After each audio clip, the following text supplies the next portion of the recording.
we've got one. Great. Thanks. Good evening. Yeah, I'm just wondering, so I come from teaching for the last 8 years in a really couple of tough areas. And I know that what keeps a lot of my colleagues teaching for the hours that they do in the places that they do is strong leadership. And I'm curious about the Department of Education's vision for supporting excellent school leaders. I hear a lot about teachers, which I'm thrilled about. I think the work that the department is doing around teacher quality is fantastic. I want to know a little bit more about what's happening in terms of supporting school leadership. Why don't I jump in with the first of the answers and then ask Chad and Marianne to round it off.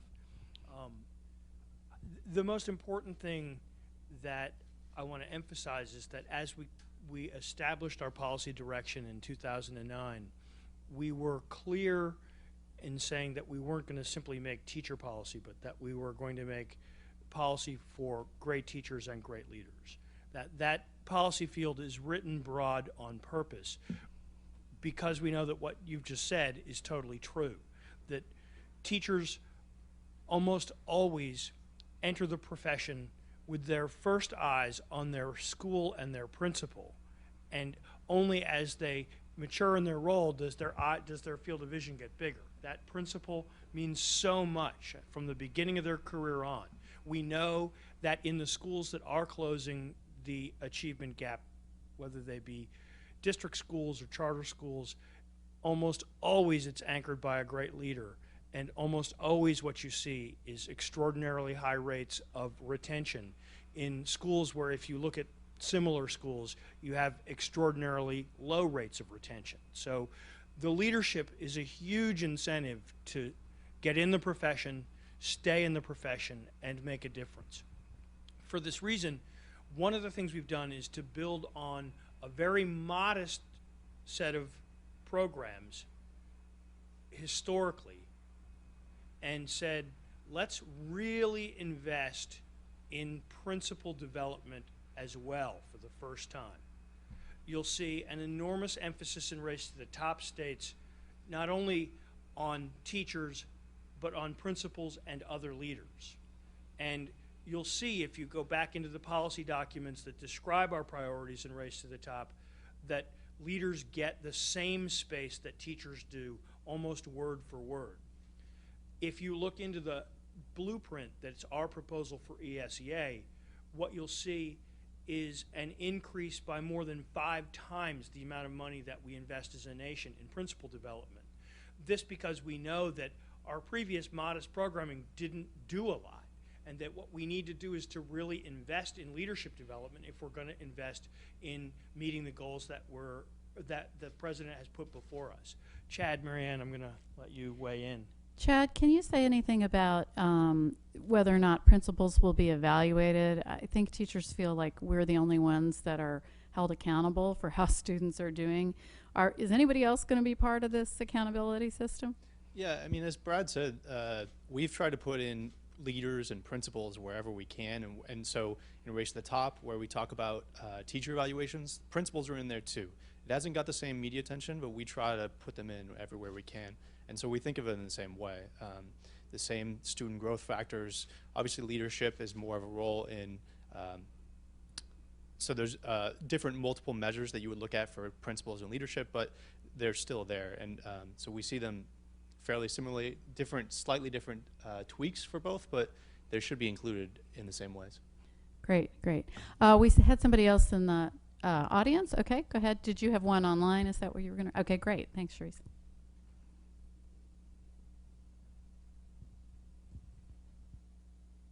This is an email from Joanne. Her question is, where do school counselors fit in? In my opinion, it does not matter how good a lesson is. If a student is not ready to learn because of some problem, they will not be able to learn or absorb information. School counselors are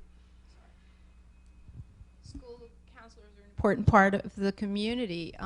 For students to prosper, they need a variety of professionals on site to be able to help them learn. I think you folks can speak more to things like promised neighborhoods where schools are in really challenging circumstances, and we're thinking really hard about ways that we can provide a myriad of different kinds of services so students can succeed. If they're not eating, they're not going to be learning. If they're in a traumatic, having a traumatic situation in their lives, they're not going to be learning. So those are really important areas that we are thinking about here.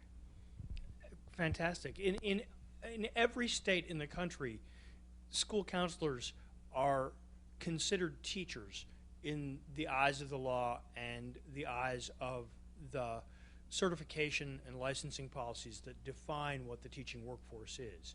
So when we talk about our policies for teachers and leaders, school counselors fall underneath that umbrella. We have the same high expectations of school counselors that we do of the entire workforce, and we know that we need to recognize the difference of their work while at the same time including them underneath that umbrella. Now let's build out on this. I think that Mary Ann's begun to scratch the surface on the real policies and programs that we've put in place that affect school counselors and begin to affect the issues that school counselors address. Our policies are not simply about academic progress. Our policies recognize that it's important for us to establish the kind of social welfare basis that makes a school thrive. We are not, however, the Department of Social Welfare. We're the Department of Education. What we have done with Promised Neighborhoods is begin to create model circumstances where at the local level what people do is to respond to our incentives to draw all of the social welfare network into the school community so that the school is thriving, not just with the resources of schools, which are already stretched thin, but with the resources of other agencies that can actually be magnified if you concentrate them in a single location. Now, I don't think that we have single laser-sharp policies that actually describe what we want a school counselor to do in one of the 14,000 school districts or one of the 50 states in the nation, and that's probably a good thing, but I do think we're working towards the ends that the questioner had in mind when they asked the question. Chad, do you So want to add anything? probably most of the school counselors didn't set out to do testing 101, but it does seem like most of their job is testing. I think we need to assume that if that's the way the district is using their counselors, that may not be the best and highest use of their counselors. I'm ready to actually just on my own individual experience ground stand out and say, no, school counselors don't hustle test booklets and make sure that people have their items, their answer sheets bubbled right. That's not what school counseling is about, whether you're in college or whether you're in high school and doing college and career counseling, or whether you're in the lower grades and doing the socio and emotional counseling that's necessary in those grades. I don't think you can make a federal policy to prohibit that, but I do think that a federal leader should have the courage to stand up and say, no, that's not what it's about. Yeah, good. All right. We have a question here. This question comes from John in Maine, and John has a question. He says, as a faculty member in teacher education, I see education program accreditation driving what educator preparation programs try to do to improve the effectiveness of teachers and school leaders. NCAID has adopted a continuous improvement model. To what extent is the department engaged with the education program accreditation process and seeking to use accreditation to address the concerns that the department has about teacher preparation?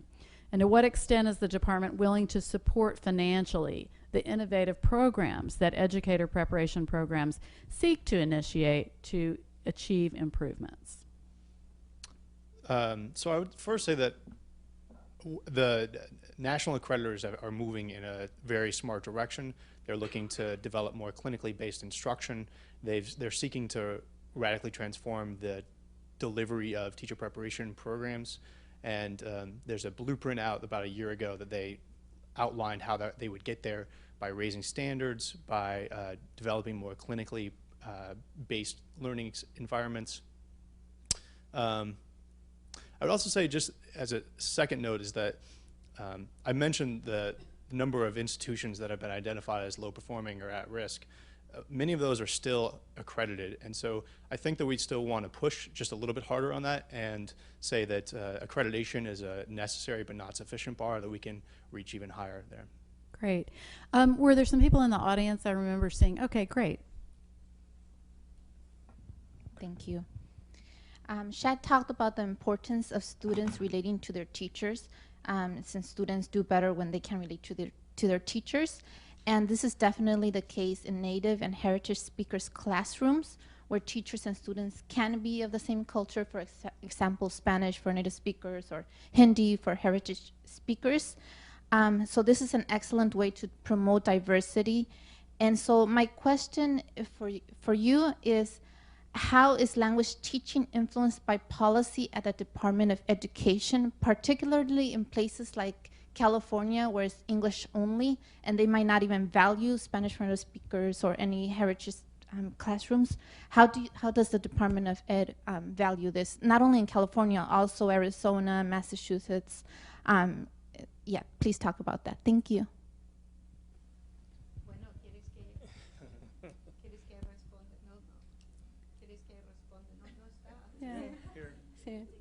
Oh my goodness, it doesn't work for Spanish. ¿Quieres que responda en español?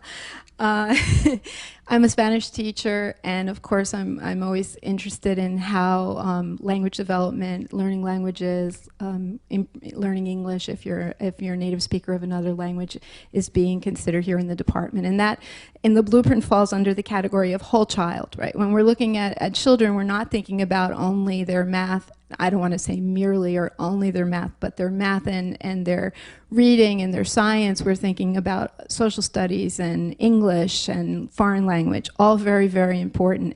And I would say that what I've learned in the month that I've been here is that it's really up to all of us as teachers to figure out what it is that success looks like in our given field. It's really important for us to gather together in our professional organizations, as language teachers say, in this case, or bilingual educators, to sit down and have those really big conversations. We have no time to really wait for those conversations, because this is when we're trying to figure out what kids know and are able to do in all the subjects. So I think it's a really important thing to understand that the well-rounded child is very carefully valued here at the Department of Education, and I was happy to see that. So two or three other quick things.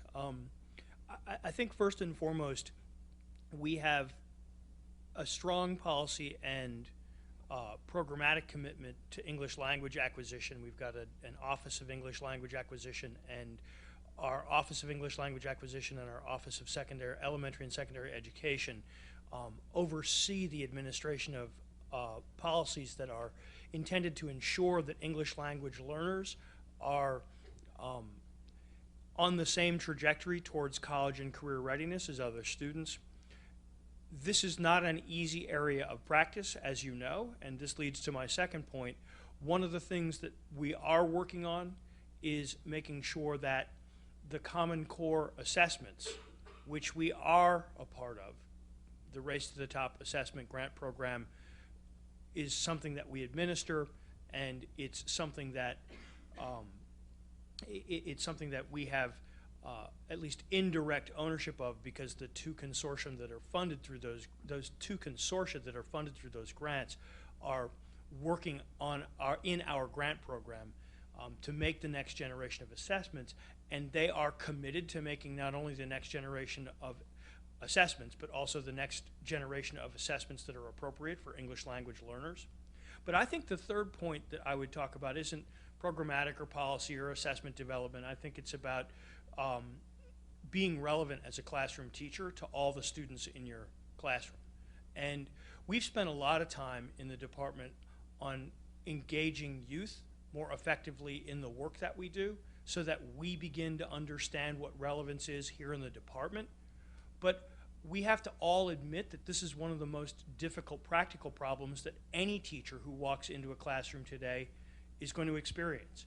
And this comes back to making it a much larger issue than just a special focus issue on world languages instruction, for instance. Although I completely support the narrow interest that you were representing, I think of myself as somebody who, as a teacher in Denver for 20 years, always had at least one English language learner in my classroom, no matter where I taught, and often had 65, 75, 85% of my students as English language learners. I had to be relevant to them even though I'm not as fluent in Spanish as Marianne. And so learning how to be relevant to kids regardless of your language base is, I think, the most important thing that we can give voice to. Ironically, I was just meeting today with the TESOL folks, and they've really got a lot of teachers coming from the bottom 2/3 of their colleges.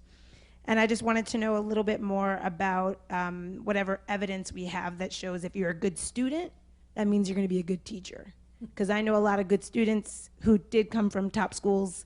I've taught with them, and they've been really struggling teachers. But I just wanted to know a little bit more about the research behind that. It's a two-part question, based on your answer. So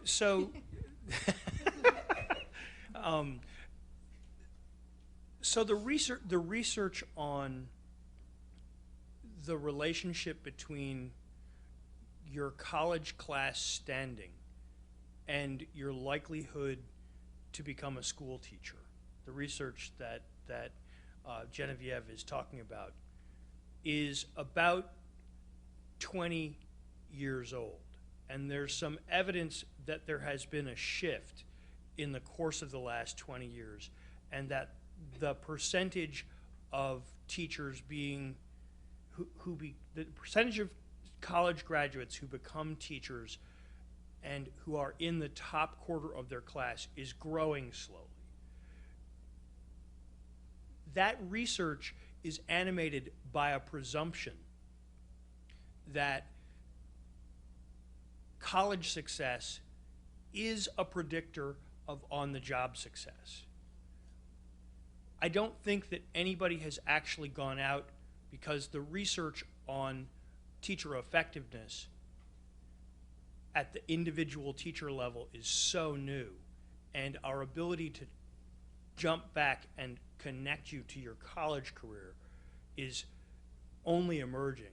I don't think anybody has actually ever gone out and proven that presumption. I might be wrong. There may be some economist, or there may be some person that's been working a large administrative database in Texas or Florida who has some indication that the higher you are in your graduating class in college, the more likely you are to be effective as a teacher. There may be that research. I think it's basically on a presumption. Let me offer you just a thought, though, okay? The real concern that I have, again, it's a concern of practice, not a concern of policy.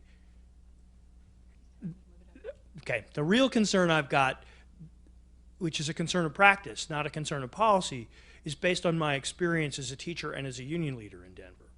My biggest concern was that my employer, Denver Public Schools, was late in the marketplace. They were doing their hiring in April and May and letting it lag until June and July, and they were opening the school year in September and still having vacancies and filling them as late as October or November. And what I can tell you is the later you are in the market, the smaller the choices you're going to get.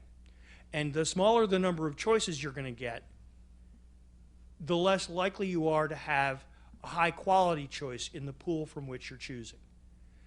I think the people that are doing the research are looking only at part of the right thing that you'd want to know.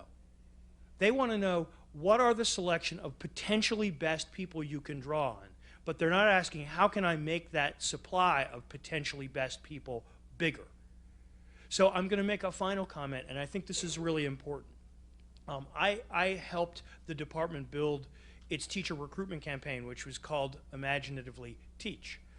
And Teach is something that we realized in the course of operating it for about 18 months, that it was better to operate outside of a government department. And so we've been fortunate enough to have an outside organization take up and run Teach now as if it's going to be a national nonprofit teacher recruiting campaign. I'm very proud of that.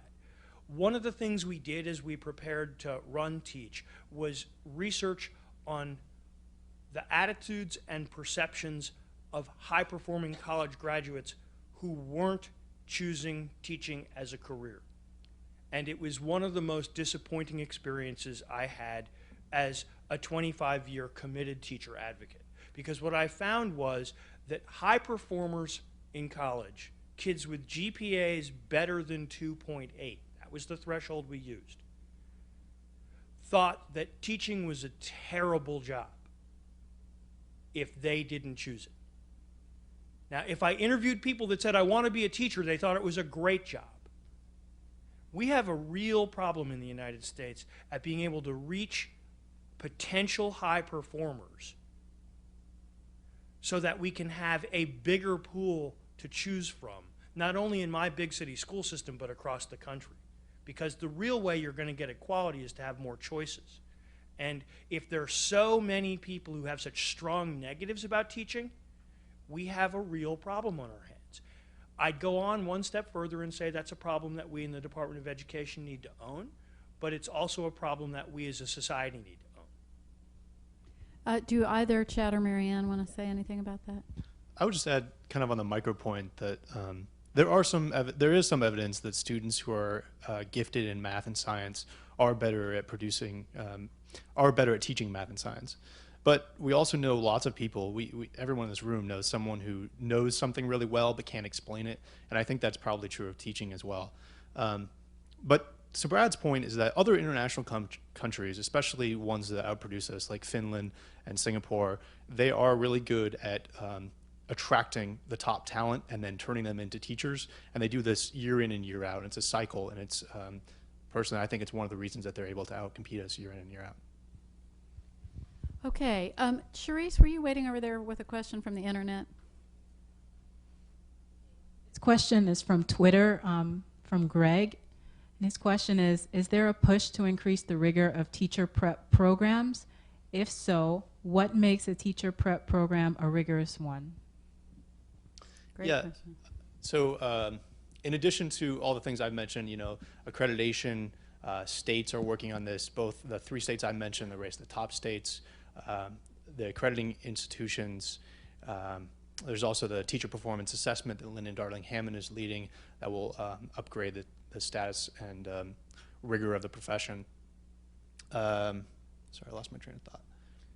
How would we assess the rigor of a teacher Oh, prep right. program? Also, there's something called the National Council of Teacher Quality, which is looking at inputs for teacher preparation institutions. They're measuring what books are taught, how many hours of student teaching, how students are placed in student teaching to make sure that they're paired with someone who's a good mentor or teacher.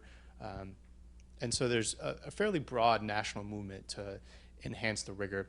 I think that how you would do this is you would make it both more competitive to get into, you would make it more challenging. I think a clinically based experience would be a way to make and increase the rigor in the programs as well. I've got a question from Terrell online. Are you guys ready for a tough one? Sure. Okay. Give it to Mary. Terrell says, yeah, Marianne's not a coward. If effectiveness and qualification of teachers increases continually as the trend seems to be going, okay, I lost part of it here. Saying, will the fire at will policy change give teachers more job security and personal advancement toward tenure? So I think he's asking about what he perceives as a fire at will policy change and wondering how this is going to help teachers. Is there a fire at will policy change? And what do you think about the policies of letting teachers go and holding them and how, or keeping them, and how it helps or hurts job security and personal advancement toward tenure? So it's a complicated question, and I'm not sure I completely understand it. But what I will say is that the most important thing that we can begin to do is to make career advancement and individual and collective accomplishment linked in the profession of teaching. That, in other words, the more accomplished you are as an individual and the more accomplished you are as a member of a team that is accomplishing things, the more career opportunities you have. Why is that important? Why is that important? It's important for two reasons. I think the first and the most important reason is we have really tough academic challenges that we need to address. And the second is, if we're going to address them, we need to have a culture of opportunity and advancement so that we get the right people in the profession to tackle those tough challenges, and that we reward the people who are most likely to tackle those tough challenges so that they stay in it. I mean, I think, Lori, it's a really important and foundational matter. And I think it's a case that's better argued prospectively than retrospectively. I think it's really easy to heap a bunch of criticism on the single salary schedule or old ways of doing tenure or how difficult it is under the present practice to fire teachers. And some of those critiques might even be true. But what we ought to be asking isn't this sort of yes-no question on the old way of doing business and getting into a two-sided debate where people marshal their worst fears or best hopes to stay the same or change. What we really ought to be asking is, what are the right set of circumstances so that we can actually address the challenges that we're talking about? And I would say that in that case, what we want to do is to make sure that advancement is about more than just another year. It's about what you do with the kids you serve, what you do with the colleagues that you work with, how you can advance collectively as a school to work on these tough challenges, and that's where your opportunity for advancement comes from. So it's not just about getting new teachers in, it's about keeping the great teachers that we've got. Absolutely. And I think, we've seen the debate get polarized on a whole lot of misleading issues in the last 5-6 years. And part of what we have to do is to diffuse that debate and say, no, wait a minute. We have this really difficult goal that the president's given us. What are the sets of rules and circumstances that we need in order to meet those goals? Not should we keep or should we get rid of a bunch of goals that we used to have. Okay. Marianne, did you want to weigh in? I noticed that you seemed to. Policies rather, not goals. I wanted to say that part of the work that I'm doing here is with Joe Anderson, a senior advisor to the secretary, and what he focuses on is labor management collaboration.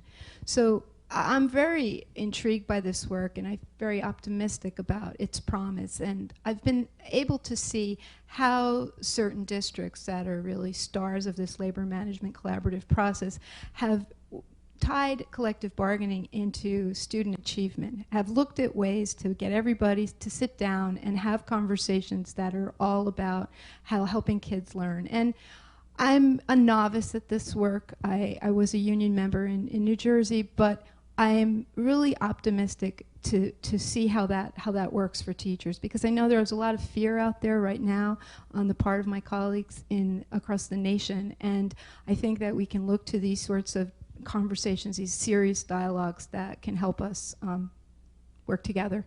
That's great. I thought you wanted to say in New Jersey, but you did say across the nation. Thank you. You almost slipped there. I said across the nation. Okay. What I am know I, there's Jersey some girl? in the audience. I've seen some hands up. Okay, here we go. Hi. I wanted you all to talk more about the teacher loan forgiveness, especially the income-based repayment for all borrowers and the public service loan forgiveness. I wanted to know specifically, is that in place now, or is that being proposed? And if that is in effect now, who actually does qualify? Chad, sounds like your ball. Yeah, so it is in place now. It was put in place a couple of years ago, and so it only applies to borrowers who enter repayment in the last few years. And what it does is calculate a certain percentage, so you pay a certain percentage of your income to your loans. I think it's 8 or 10%, and so no matter what your salary is, it adjusts accordingly. And you would only do it if you were going to be in some form of public service, because you can benefit the most if you have a lower salary, or if you can't find a job, same thing. And it, like I said, teachers, if they teach for 10 years, if they're in this program, their entire loan balance will be forgiven. So again, when you say if they have taught for 10 years, then it doesn't matter if it be 10 years, the same school or the same district. Yeah, it's And the way you can find out about it, you can go to One USA Learn, and they can hook you up with the right phone number to connect with that. I've heard them answering those questions from people. How do I get on this deal? And they can help you with it. It's 1-800-USA-LEARN. 1-800-USA-LEARN. Mm-hmm.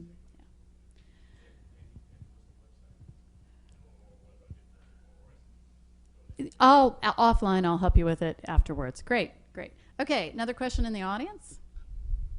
I'm Geraldine Robbins. I'm an Einstein Fellow stationed at NASA Goddard Space Flight Center. I have a question about assessment for Chad, I'm thinking. The idea of 2 consortia, I do not understand, and I would like for you to explain in a few short minutes, if you could.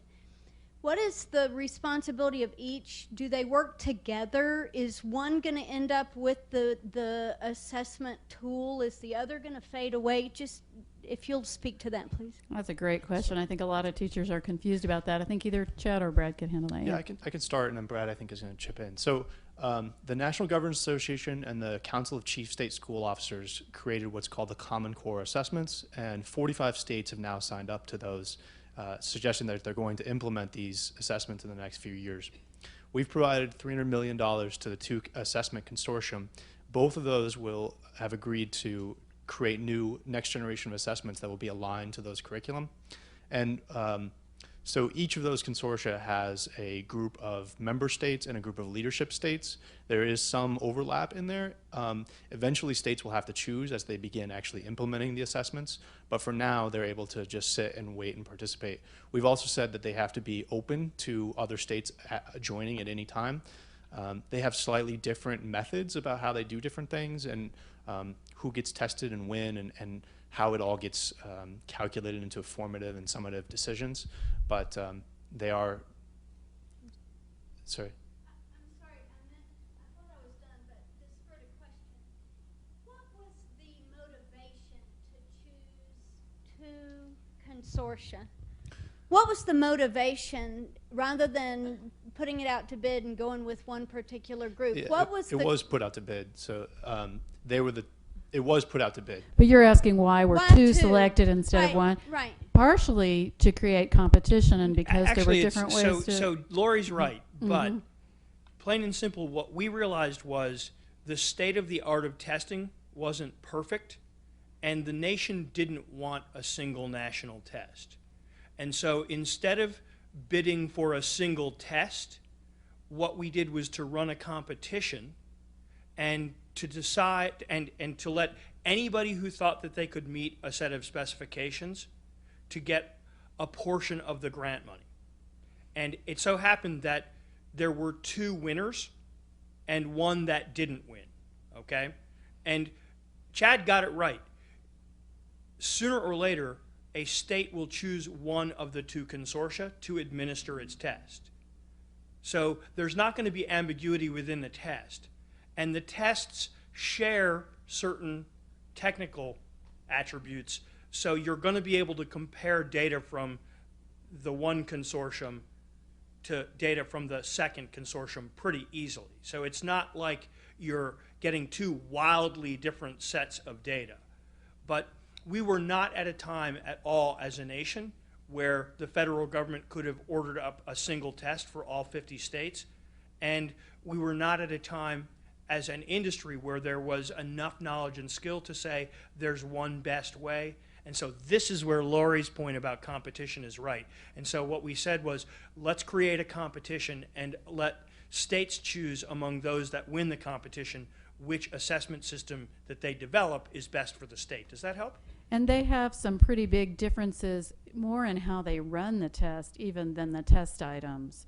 So, you know, some have a lot more room for summative evaluations, for formative evaluations, and some focus more on summative. Some test throughout the year, some test mainly at the end of the course. And so rather than make those decisions for states, because it is possible for thinking people to disagree on those. The department is letting the states choose which one they want to go with. And a lot of states haven't decided, and they're waiting until the testing really comes out, and they're partnered with both of the consortia right now. I would add one more quick thing. It's just we have to remember where we came from. So before No Child Left Behind, states weren't required to assess anything really, and then No Child Left Behind required them to set standards and assessments, and then hold schools accountable for the results. And then we had 50 different sets of standards and 50 different sets of assessments, and this at least will create hopefully 2 and plus the states that aren't participating. So And it will we made a lot probably of take progress. time for us to get it right. Okay, got a question over here, Charisse? Oh, and by the way, Charisse is one of those people who answers the phone about the loan payments and about the loan programs. So you can hook up with her afterwards or connect with her, and she can give you the information about the phone number, and you can always find it on ed.gov, www.ed.gov. Okay, we have an email from Judy, and her question, what are your feelings about merit pay? Schools are a place where teachers need to work together. Collaboration is important. I am afraid that merit pay will leave teachers competing with one another, looking out for number one instead of working together for a greater goal. Great question. Are you all concerned about that at all, that the merit pay might set teachers against one another instead of working together? Yes. I mean, I think it's an appropriate fear, and I think that it's also a fear that we can address, right? One can make compensation systems that reward collaborative behavior and that recognize individual and collective effort and recognize individual and collective success. Compensation systems that don't create competition and that don't create the bad behavior that's associated with the worst aspects of competition. I've done some work on that in my career as a union leader in Denver. Built an alternative compensation system that was results-oriented, worked on some of those really difficult problems to make sure that people weren't competing against one another. There are simple things that you can do, like set expectations so that if anybody meets the expectations, they get the incentive, rather than the kinds of expectations that would knock people out even though they did a great job.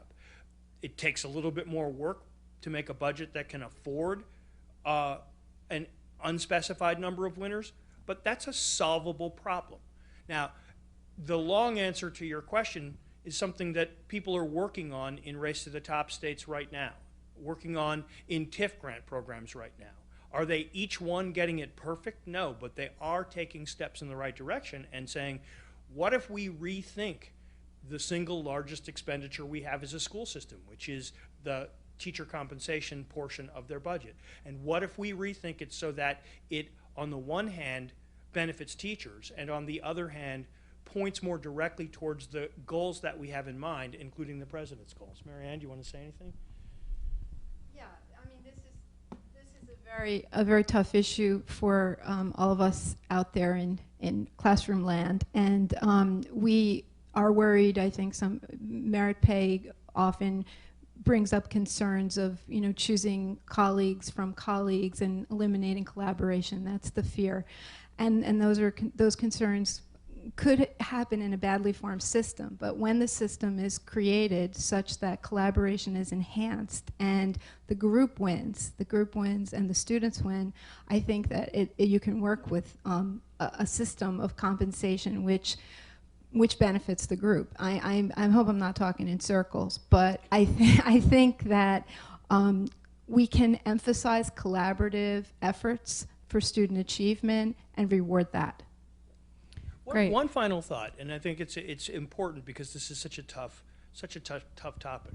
We actually forget that the current way of paying teachers, the single salary schedule, is actually a set of differentiated incentives that are focused entirely on individuals, that reward individuals for another year of service and reward individuals for going out and purchasing more graduate credit. And those are the rewards you get under the current system.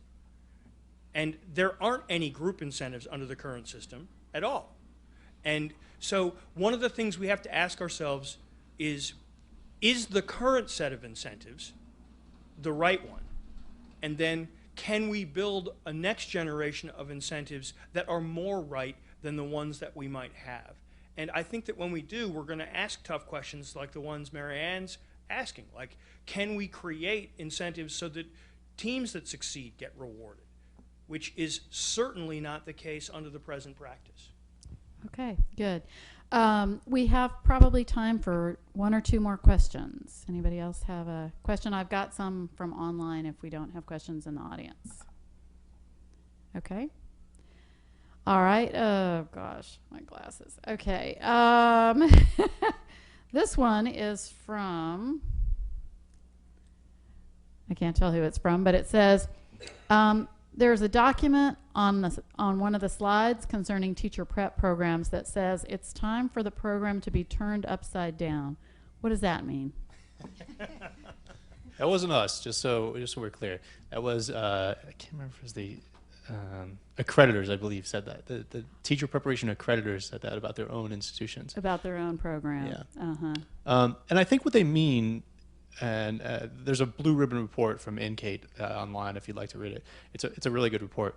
But basically it says that they need to raise the bar in the profession and they need to do more clinically based practices. I think that that's a really, student teaching we think of as a clinically based, but it can be more rigorous, it can be better.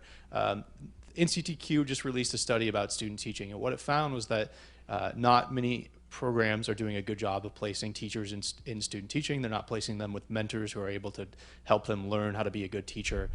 Oftentimes they don't have very strict requirements about what type of classroom they're in or what school they're in or anything that might help them actually develop. And I think that those are things that would really help turn the program, turn the teacher preparation programs upside down. We were talking with some teachers in New York last week who were talking to us about the value they would see in a residency type program like the medical profession undergoes, where they're really placed with a practicing teacher who's really good for a longer period of time, who can really develop them, and how much they would like that, particularly if it was going to lead to the kind of salaries that doctors make after going through that process. So I think that's interesting. Any other questions from the field? Okay, great. Thank you.